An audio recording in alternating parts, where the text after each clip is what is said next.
جولة جديدة من قناتكم. جولتنا اليوم في شارع الملازم أول أشرف الخوج.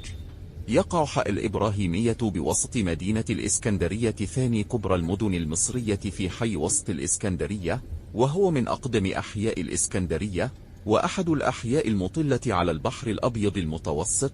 حي الإبراهيمية حي سكندري مزدحم ليلا ونهارا، وحاراتها ضيقة وبيوتها متلاصقة.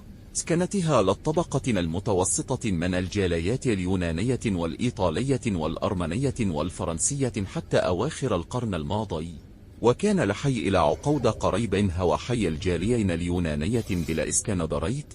اشتهر لح بشارع لاجيتيه، ويخترق لحي ترام لإسكندريت الأزرق للشهير، والذي يتقاطع مع نهاية شارع سلاجيته عند محطتي الإبراهيمية. يشتهر بها أيضا ميدان الإبراهيمية والكورنيش الممتد على طول مدينة الإسكندرية القديمة من قلعة قايتباي إلى قصر المنتزه بطول يقارب 17 كيلومتر تقريبا.